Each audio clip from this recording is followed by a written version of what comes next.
Because like never before has there been such a public consciousness circulating around the prospects that the pieces that you need to put together for the book of Revelation to happen, the apocalypse to happen, are terrifyingly close, right? In the 90s, when I was a Catholic in my tweens, the early 90s, I made friends with a pastor's kid of a Pentecostal Assembly of God church. And, this was the first time in my life I really had a fucking sense of something I don't understand until much later in my astrology, is what's going on with my Venus in Gemini, which is apparently it's also Pluto and Libra generation gets this kind of thing where you are in desperate need of like a buddy, of like a twin, someone that you're so tight with you can call them brother, right? And and then your empathic connection kind of kicks in and whatnot, right? So the fates would put, he went by his initials anyway, and there's a lot of RJs in the world, so this is for RJ. First time I ever heard fucking DC Talk was that motherfucker.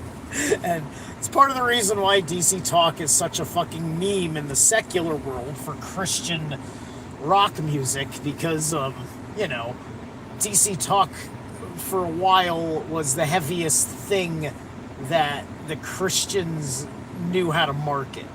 They weren't ready for POD yet, right? They could barely handle Project 86. Living Sacrifice was fucking legit. Living Sacrifice was gnarly, visceral. Living Sacrifice was one of the best fucking extreme Christian metal bands in existence, to the point where they may have been like, I don't know, there may have been one in a bazillionth of a hair, right? So, so I had a friendship with him, and then also, and to be honest with you, I think I really knew the difference, which is part of why I made the life choices that I made. But, I was able to comprehend better conceptually than what Catholicism was doing, was the idea of, being able to focus something like an egregore into a best friend. It's, you don't know you're doing that. You're just establishing a relationship with the Lord, and then you've got your buddy who kind of like revealed to you, how you have the faith, how to believe things in order to do it, right? And then from that point on, that served some serious needs that I had as a lonely, low self-esteem child, etc., etc. And was able to work out a handful of things while probably being wilder than I could possibly freaking imagine, because I was, I was absolutely fucking nuts. This is why this is why I always thought that Tyr, once I realized who Tyr was what was actually going on there, right? It's just like, I'm a horrible wolf. Put this collar around my neck. You know what? I'm not even gonna bite your hand about it. You know what? This isn't even betrayal, right? Which is kind of funny because that's a healthier fucking relationship than what happens with Tyr and Fenris, right? Because it shows redemptability, right? And so there's probably a certain kind of occulted story about the redemptability. It's probably more because Fenris was the exception, not the norm.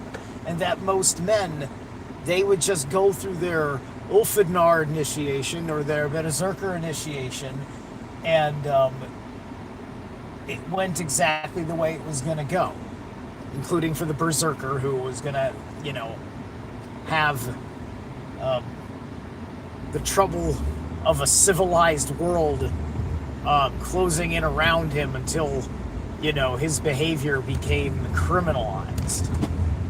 And thus why there's a lot of the impulse to not have too many times and places for men to be brutish and feral, right? And to condition the women to be afraid of a man who gets that out. And that's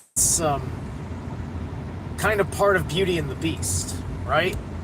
I don't think that the witch cursed the man to be a beast. I think she lifted the curse of suffocating the man, and his time before meeting Bel was healing, and when he met Bel, it established you have mastered your beast. You've conquered your dragon, you know the language of birds, because you got all your fucking spirit friends are now with you, and they're back to their normal selves, and all of this this great stuff that happens, right? Because nobody looks at Beauty and the Beast and says, "Oh, that mean witch." It's just like she did what an old crone is supposed to do with her power against a arrogant force of will of a man, and how many she has known for ages in her station. And told him a truth that cut so deep into his psyche that it reprogrammed his brain, giving him this access point to understanding the immaturity within you, the deeper universal flaw, right? Because, the guy was being an asshole, right? If you watch the movie Drag Me to Hell, it's the complete opposite of a story. It's a woman who's a monster to another, except for the fact that it's an old crone. And she doesn't have a sorrow about it. There's no grief about the situation. She's tormented by things she can't accept that that she did something universally wrong, right? And she doesn't believe in this shit in the first place, and she doesn't know how to whatever, right? And so by the end of that, she does not learn her lesson, and the demons swallow her alive. This allegory can be seen when you watch her stay the course with madness, and her life falls apart. Which becomes self-evident when she loses control of everything she thinks she's doing. Right? Something happened backstage that terrified a lot of people that were on television for a living. A lot of these women. Ellen DeGeneres fucking physiologically shifted really fucking fast. Right? She loses that fucking thing, and it's just like, it's not like, makeup wasn't hiding that. That was not her physiology by the end of her fucking show. I don't remember how abruptly it ended.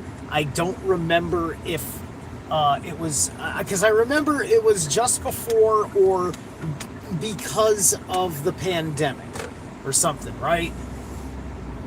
But her show was annihilated. Um,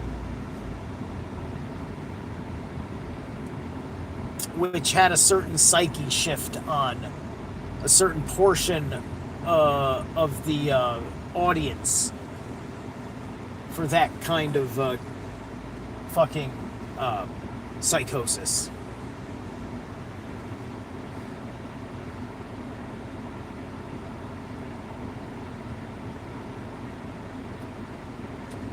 Bear with me.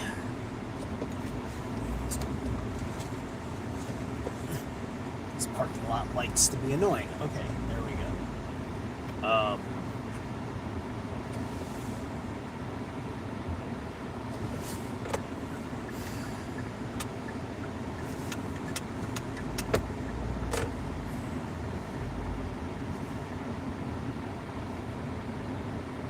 So the whole point of me bringing this up was the idea of it was when I became a Christian, when I went and had my reasons to get involved with them as a young man, you know, who you know, I don't have agency yet, but at the same time, it's just me wanting to do with what the friends I was into was doing. And I didn't have too many other friends, and, you know, I just, yeah, it was what it was. Right? It was helping me avoid being my father. Right? Isn't that what every kid grows up, and then X, Y, and Z things happen, whether they were right of dad to do or not, and you just had to be some form of a rebel about it as a young man, right? That's what fucking happened to me, right? And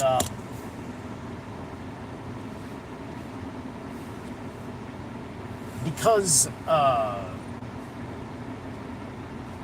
I was part of the because I was raised in a family living the Catholic model in many respects, almost, because Grandpa on Dad's side was Protestant, but everybody else had to get sucked into Rome, except for Grandpa. Grandpa had a different relationship with church when we went to church, right? And I knew that there were churches in existence that did not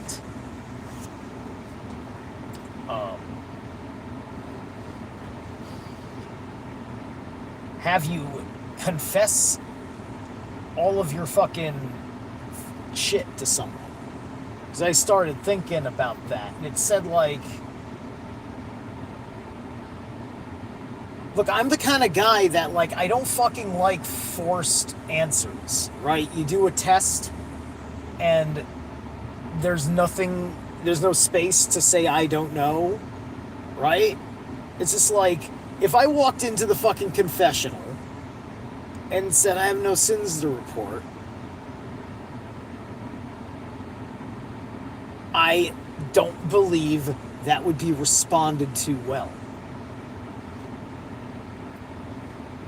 I mean, it would at the very least become a larger conversation, a probing, him making sure you're not lying to yourself, right? The great, okay, I like what they're doing structurally and stuff and storytelling, like by and large for Daredevil, it's likable, it's good. But I noticed that it was very, very secular. There was like one reference to God the entire season of the reboot, and I realized, oh yeah, he doesn't. Wait a minute, this isn't right. So this season has been like the I lost my faith season, right? but it says it without saying it. It's pretending that that's not the issue.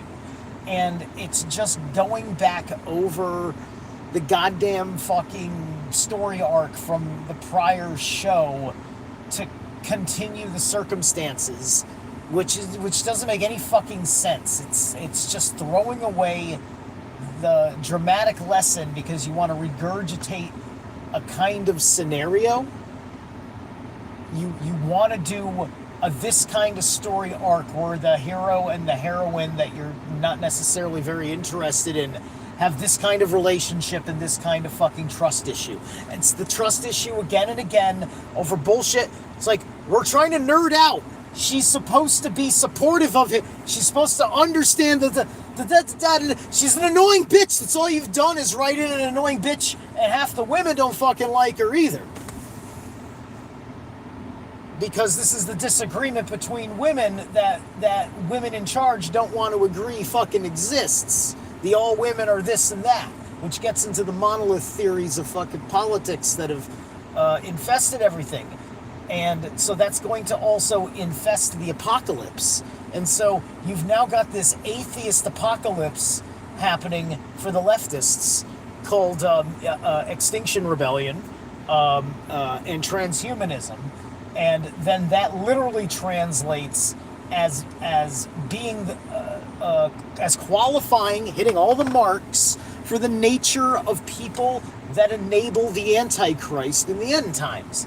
You know, because all of this is the Babylonians secretly running the show, bringing us back into the kind of sin that brought about the fall of Babylon, because Babylon had fallen out of the way of God, which means something very particular as an allegory. And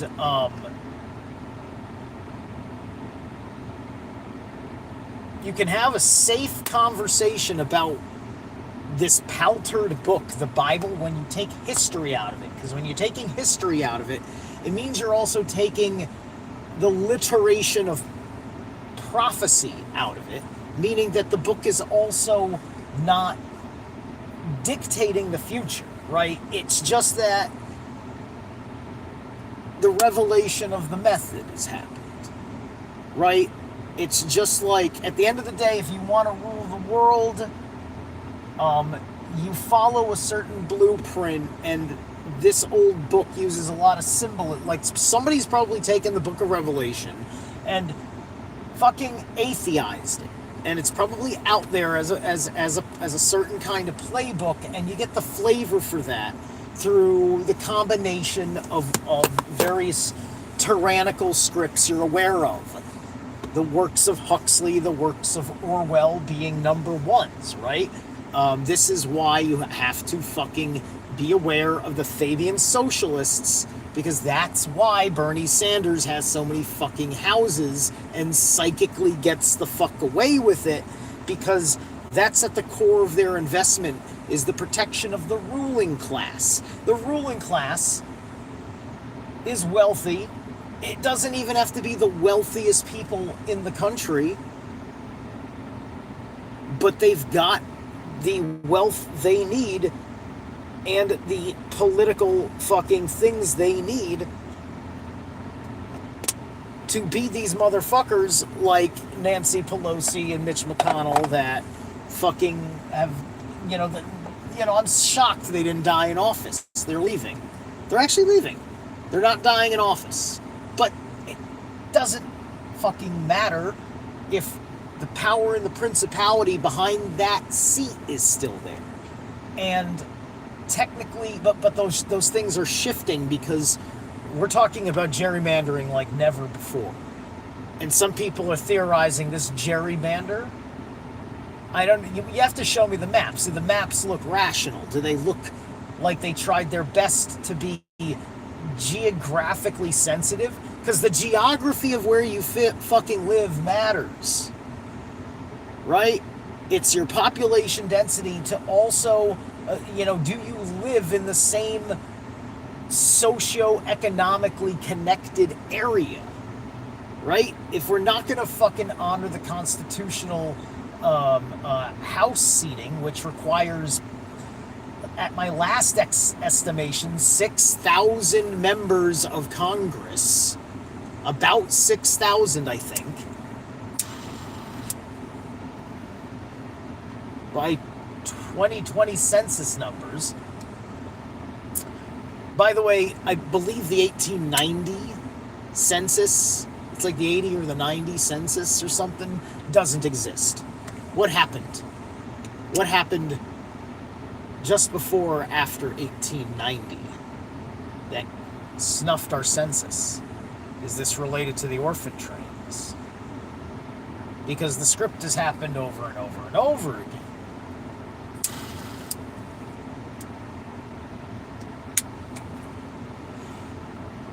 And it's unfortunate that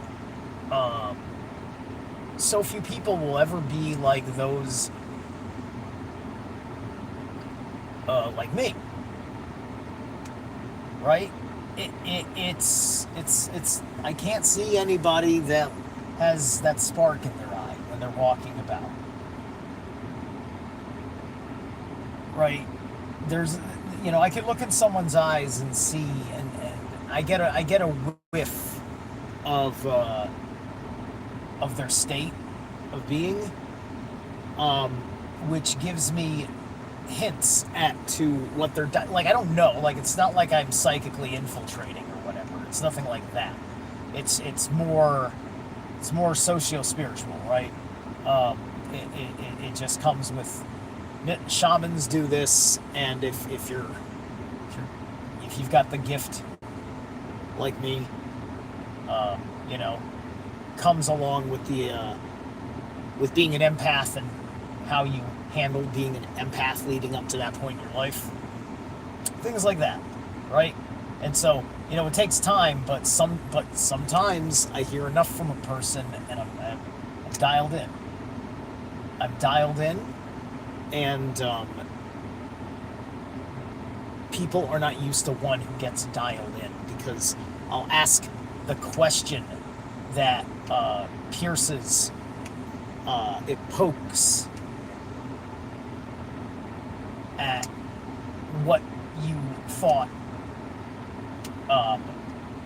I would not poke at, and now have revealed your feelings about it, which tells me so much that I need to know. What's up, Intergalactic Boo? And Siddhartha Gravo. Something.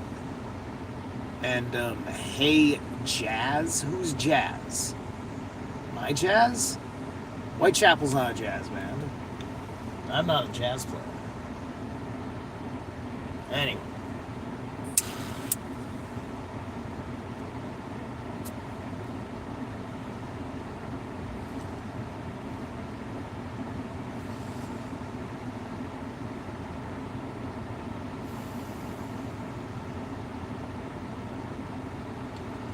So it was, like, you get exposed to the whole kind of, like, all the stuff that gets circulated, all the books and media that gets circulated in the born-again Christian world, right?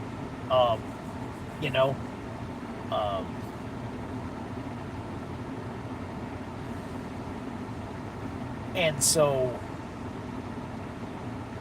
I lost it. I wish I still had it, because it would help. And I don't want to spend money on it. Maybe I'll find it on Facebook Marketplace or something. It was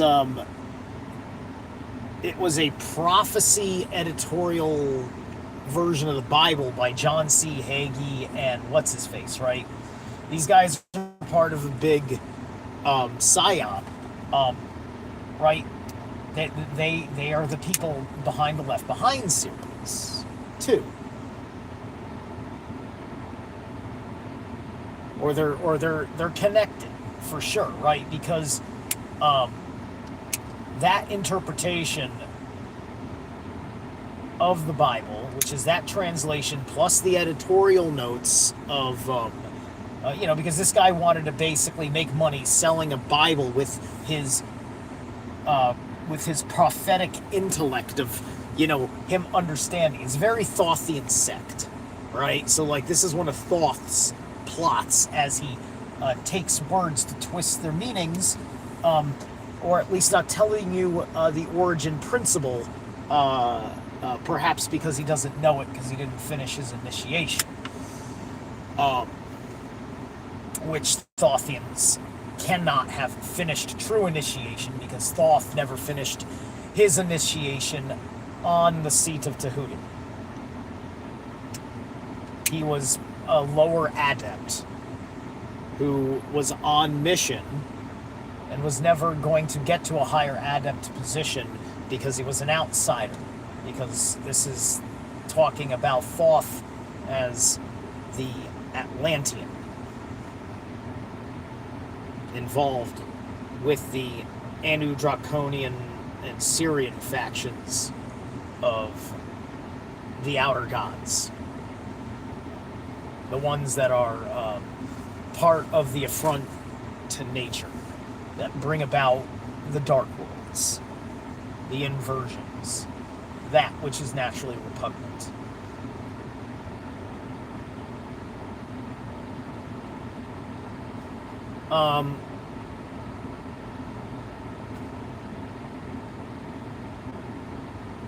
So you look into the Book of Revelations and you see it with modern allegorical interpretive lenses, right? With, oh my God, the United Nations, of course, and oh my God, this and that, right? And if you don't spend enough time, like for me, I immediately said, it's like, okay, well, what's God doing? God throws a meteorite, right? There was a certain point, just staring enough at the Book of Revelation, I said, like, well, I see man doing more than God. But at the same time, I did see it all coming to pass, and, you're still wondering, and you know that you can't know because only God knows, and that's the way the priests are, and they try to be wise with you about that, right? And sure, that's wise, but there's so much more missing. So much is missing, right?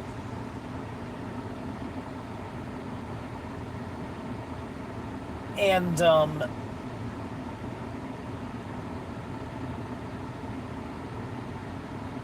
what we know is that we get microcosms of the thing, right? Europe experienced an Antichrist fulfillment with the Third Reich. Okay, we can argue about the Holocaust all you want. At the end of the day, in order to enforce their ethno-state, which was not just about kicking Jews out, but only Germanic and Aryan type people, were supposed to be like, they had to be a paranoia state. This is Iran operates like this as a paranoia state to keep people that like Americans from influencing the state. Like, you can say, oh, I like Americans when you're hanging out in Iran. Like, they'll be like, oh, American, hi, we love you. But if you start fucking, like, if the Iranian starts going, say, like, please help us, they're terrified. They don't know,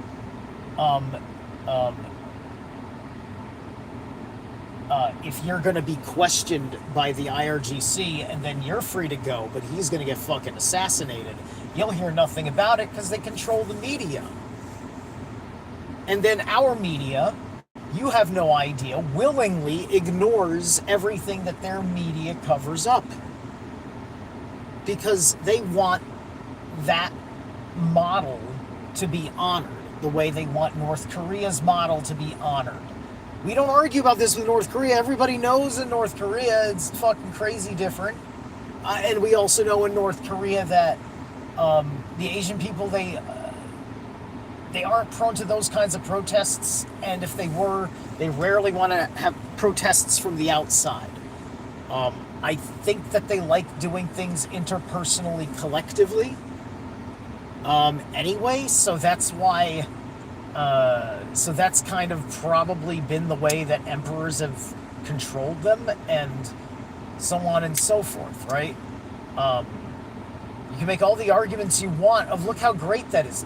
That's fine. I don't want the consequences to my fucking life, so you can enjoy a fucking pretty skate park under a modern fucking concrete slab of a fucking super highway that was built on eminent domain that crushed a whole lot of families just because. Or whatever, right? Maybe that didn't even fucking happen. Or maybe that's just not the way anybody in fucking China thinks, and I give them too much benefit of the doubt that they're at least a little bit like us. A little bit. I'm sorry that I believed that other people, other than white people and Jews that aren't Hasidic Jews on welfare practicing the Talmud, or whoever is just on welfare because they're, I don't know, they're religiously Jewish.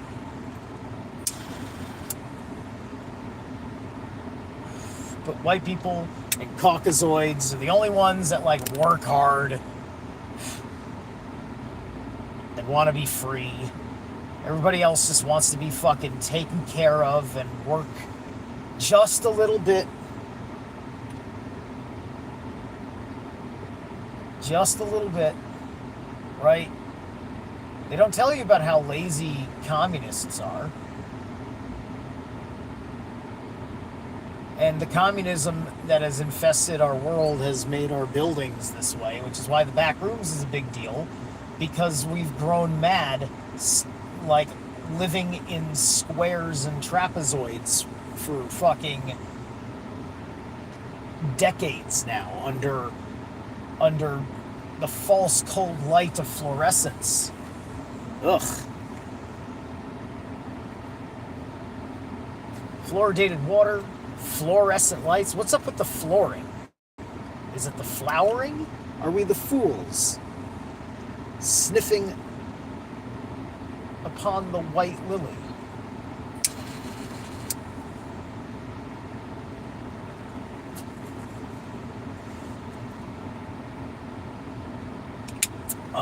So, listen, man, we need to have a rebellion against postmodernism, right? I like to say Butlerian Jihad as a Frank Herbert fan. But you know what? This isn't even AI, right? As far as it being a consciousness thing, I just don't want to. I just hate that it's being pushed more than human beings instead of it just having its place. Like, I don't want the programmed droid playing my song. I at least want a DJ personally manipulating stuff with buttons and things. I'll go to a fucking rave and fucking enjoy that, and a guy on scratching on the fucking turntable, playing with knobs, and because everything is moving on an empathic resonant field between the performer and the participant,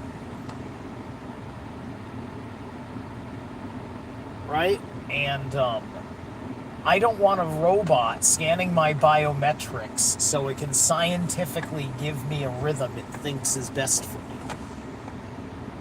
and demands that I am having fun because it sees my serotonin levels or some nonsense. That sounds like fucking hell. No. Thank you.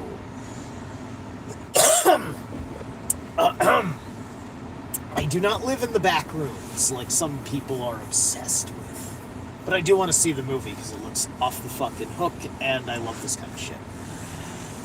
But anyway, you know, because we all had our, 2020 taught me everything because we went through a tribulation. We went through a tribulation, right? It's like, is this tribulation, right? The book of Tribulations is basically also what the book of Revelations is, with the beforehand of the tribulation itself and the afterhand of the tribulation, right? And it paints a pretty modern, like 90s picture of the world, of Earth and Western civilization in the Left Behind series as the chronicle unfolds.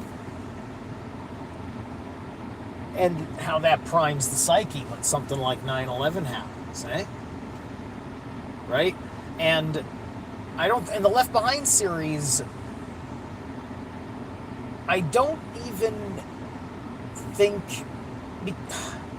I mean, the Middle East is in it,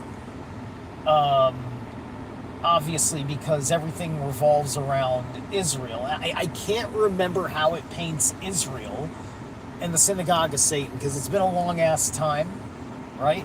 Because I promise you, the Left Behind series, because I read about half of it, has been floating in the zeitgeist as a model, right? So, from an intellectual standpoint, it was written very well for that. Not intellect, but it's written very well for programming people who have a certain vocabulary, right? It doesn't get too crazy on the English, and it gives you all the little mystical Jewish things that matter. It's all very exoteric. It's that because that is a big problem. It's like Left Behind is very exoteric because it's trying to paint out the literalisms, right?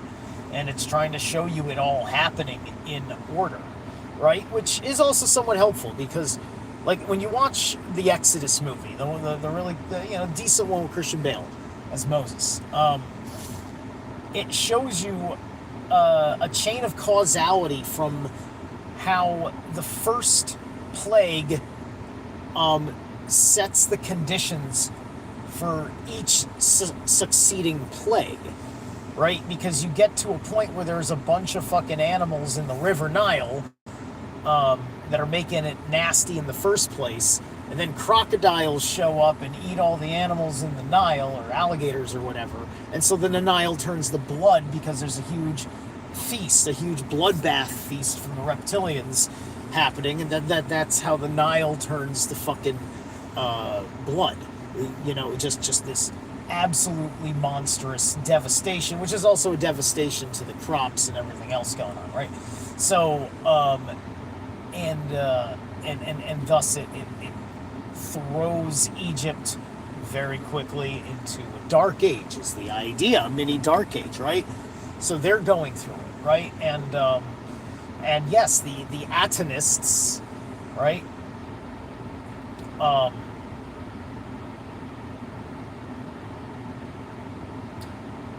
Akhenaten was causing the plagues to happen because he was doing profane magic through the help of the Muses. He had corrupted some priestesses of the Muse, and they were doing a number of things as per cult of Aton, as per cult of Set Typhon. And this enraged Kemet, and they kicked them out. Right, and there's way more to it than that. You're going to have to catch up with Michael Tessarion and Ralph Ellis. But anyway, so I got into the decoding Revelations at a very, very young age. In my teens. It really kind of grabbed me. So, I've really resented when I have seen past it all, and then I end up having an end times conversation with somebody who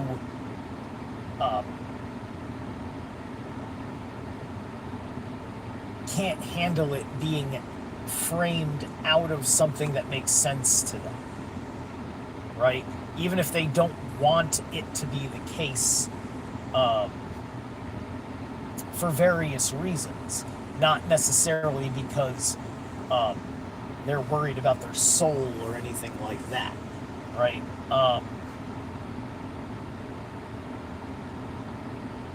And so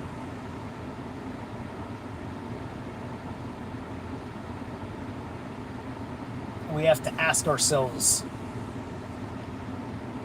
if a condition has been set in the past, and it's technically that condition is still here, is that condition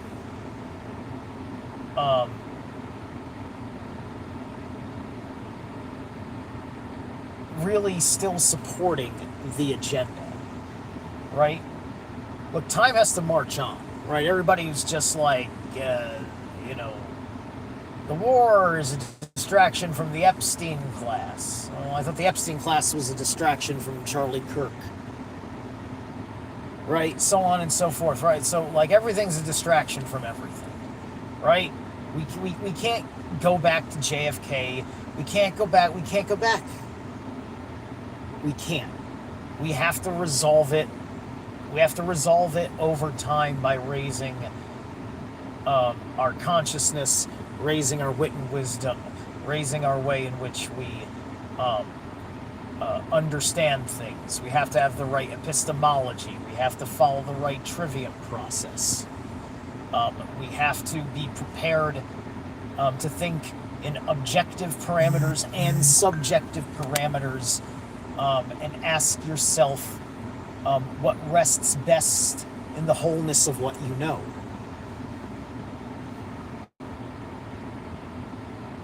Or just admit that you don't care if it's true because you want to play with it and do something with it, at the very least in your imagination. What's not fair is to not tell people that you've mixed the two and insist that it is nonfiction. Okay, I'll catch you guys later.